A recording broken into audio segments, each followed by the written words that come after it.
সুপ্রিয় শিক্ষার্থীরা, আসসালামু আলাইকুম। আজকে আমাদের এই বাংলা ব্যাকরণ কোষের যুক্তবর্ণ বিভাজন নিয়ে ক্লাস।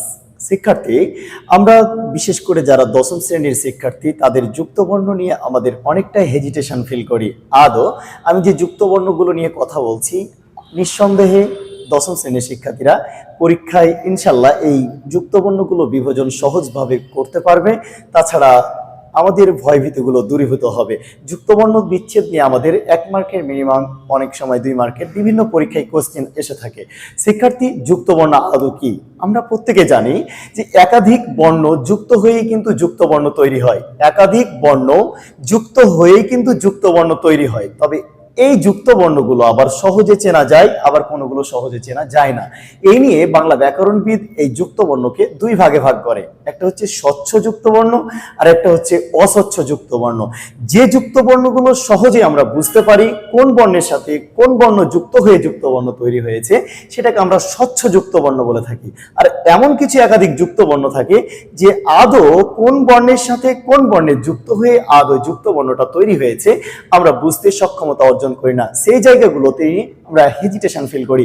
সেই জায়গাগুলো সহজভাবে পানির মতো করে এই যুক্ত বর্ণগুলো বিভাজন করার নিঃসন্দেহে প্রক্রিয়া আমরা খুঁজে পাবো আজকের এই ক্লাসে। শিক্ষার্থী, যুক্ত বর্ণ তাহলে কি বললাম? একাধিক বর্ণ যুক্ত হয়ে কিন্তু যুক্ত বর্ণ তৈরি হয়। ওই সব একাধিক বর্ণগুলো আদৌ কি? আমরা সহজ প্রক্রিয়ায় যেটা বুঝছি, তাহলে এই যুক্ত বর্ণ 2 ভাগে ভাগ করতেছি। কয় ভাগে? 2 ভাগে। একটা হচ্ছে স্বচ্ছ যুক্ত বর্ণ আর একটা হচ্ছে অস্বচ্ছ যুক্ত বর্ণ।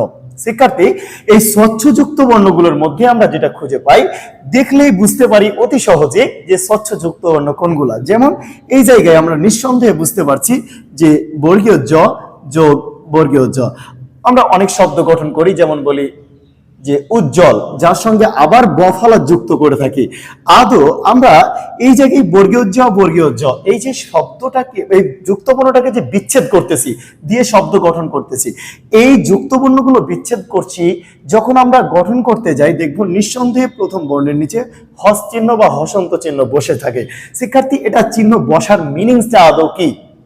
আমি পূর্বের ক্লাসগুলো বানানবৃত্তির ক্লাসে এইরকম ভাবে অনেক কথা বলেছি যে মাথায় থাকলে আগে পড় আর সম্পর্ক ভাঙলে চোখে জল। শিক্ষার্থী, আমরা যখন কোনো শব্দ গঠন করি তখন দেখি যদি কোনো শব্দে বর্ণের উপরে রেফ বসে, তাহলে ওই রেফ বসার কারণে বর্ণের আগেই রেফের উচ্চারণটা বিদ্যমান করে থাকি। যেমন আমরা বলছি যে কর্ম, আমরা অনেক সময় বলি যে বর্ণ, অনর্থক বলি না যে বর্ণ। কেন? কারণ মাথায় থাকলে আমরা আগে বসাবো। আমি অনেক যুক্ত বর্ণ বিচ্ছেদের ক্লাস কিংবা বানানবৃত্তির ক্লাসে এমন কথা বলে থাকি, যেমন আমরা বলি কর্ণ, তার মানে মাথায় থাকলে আমরা আগে বসাই। এমনই কি একটা কথা ছন্দবদ্ধভাবে মনে রাখার জন্য কৌশলটা অবলম্বন করতে বলছি যে মাথায় থাকলে আগে পড় আর সম্পর্ক ভাঙলে চোখে জল। সম্পর্ক মানে এখানে যুক্ত বর্ণ যখন বিভাজন করব, অবশ্যই প্রথম বর্ণের নিচে হস চিহ্ন বা হসন্ত চিহ্ন আসবে। কেন? আমরা প্রত্যেকে এটার সাথে সাম্প্রতিকভাবে জড়িত, যেহেতু আধুনিক যুগ আমাদের। যারা শর্ট মেসেজ সার্ভিস, SMS বা বাংলায় যেটা খুদে বার্তা বলি, যখন আমরা লিখি তখন দেখব কোনো বর্ণের সাথে কোনো বর্ণের যখন একাধিক বর্ণের যুক্ত বর্ণ তৈরি করতে যাই, অবশ্যই প্রথম বর্ণের নিচে আমাদের হসন্ত চিহ্ন বসে যায়। আর যদি হসন্ত চিহ্ন না বসায় তাহলে কোনো রূপেই সেটা যুক্ত বর্ণ গঠন হয় না। তাই আমরা বসিয়েছি প্রথম বর্ণের নিচে হসন্ত। হ্যাঁ, অধিকতর ঠিক। যদি যুক্ত বর্ণ বিভাজন করতে যাই, প্রথম বর্ণের নিচে আমরা হস চিহ্ন বা হসন্ত চিহ্ন দিব।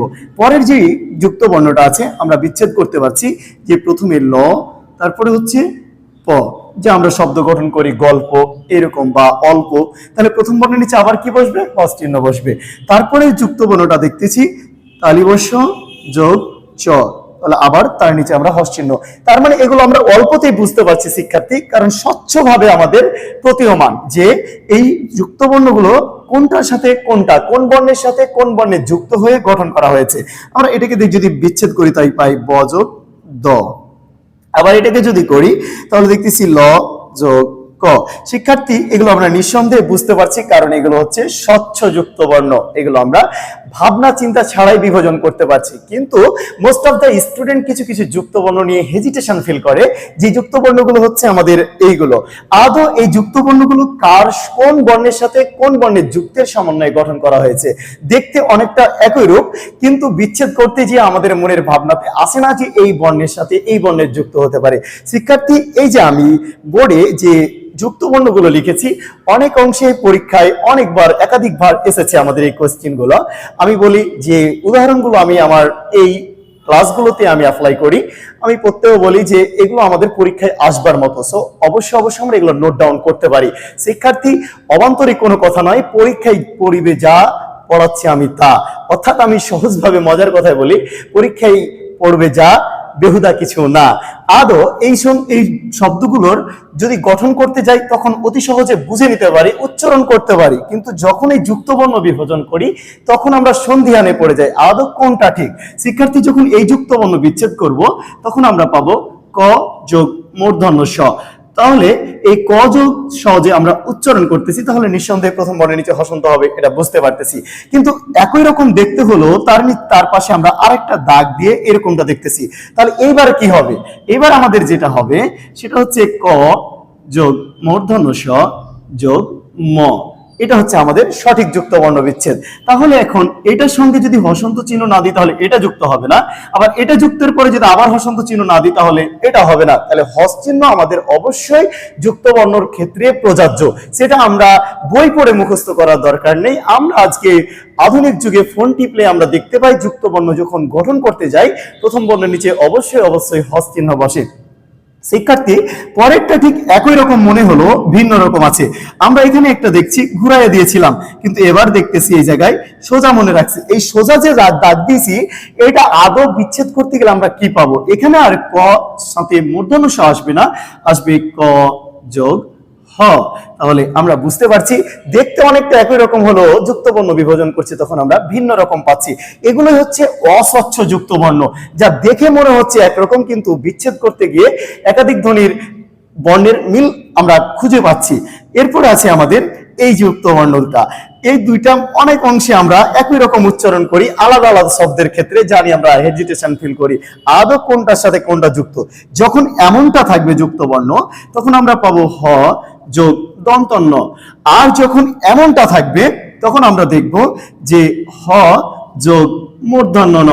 তাহলে বুঝতে পারতেছি যে নিচে যখন থাকতেছে তখন মূর্ধন্য ন আসছে, আর যখন দেখতেছি এইভাবে ঘুরাই দিচ্ছে তখন আমরা দন্তান্ন বলতেছি। দেখতে অনেকটা একই রকম হলেও আমরা বিচ্ছেদ করতে গিয়ে আলাদা আলাদা বর্ণ পাচ্ছি। শিক্ষার্থী, এইবার আমাদের এই দুইটার উচ্চারণ একই, কিন্তু আমরা বিচ্ছেদ করতে গিয়ে কি পাবো? আমরা এই বর্ণটা বিচ্ছেদ করতে গিয়ে আদৌ কি পেতে পারি? আমরা দেখব অনেক অংশে যদি এটা এইভাবে না থেকে এইভাবে থাকে তাহলে আমরা মূলত বুঝি যে ত যোগ র ফলা বা র, যেটা আমরা বুঝি ঠিক একইভাবে যেটা আমরা বুঝি র ফলা।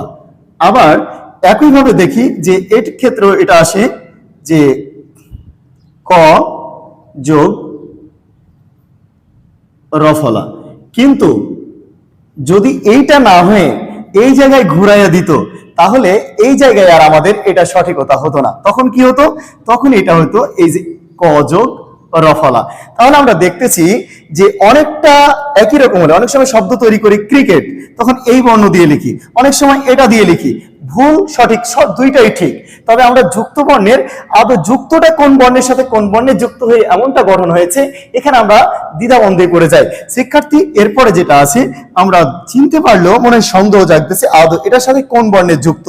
আমরা দেখবো এটা হচ্ছে ক যোগ দন্তস্ব। আমরা অনেক সময় দেখি কক্সবাজারে লিখতে গিয়ে আমরা এই বানানটা দিয়ে থাকি। তাহলে আদৌ শিক্ষার্থী এইরকম কতগুলো যুক্ত বর্ণ আছে যেগুলো আমরা হেজিটেশন ফিল করি, এগুলো হচ্ছে আদৌ অস্বচ্ছ যুক্ত বর্ণ। তাহলে আমাদের অন্তত বোঝা উচিত যুক্ত বর্ণ সম্পর্কে ক্লাসে আমাদের সামনে আরো অনেক যুক্ত বর্ণ নিয়ে কথোপকথন আসবে, তবে স্বচ্ছ আর অস্বচ্ছ এই যুক্ত বর্ণ দুইটা আমাদের মাথায় রাখতে হবে।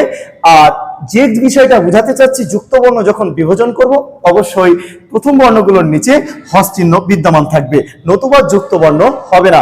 অধিকতর ঠিকভাবে যুক্ত বর্ণ বিচ্ছেদ করতে গেলে আমরা অবশ্যই হসন্ত বা হস চিহ্ন নিয়ে আসব। আশা করি কনসেপ্ট ক্লিয়ার হয়েছে আমাদের এই স্বচ্ছ আর অস্বচ্ছ যুক্ত বর্ণ নিয়ে।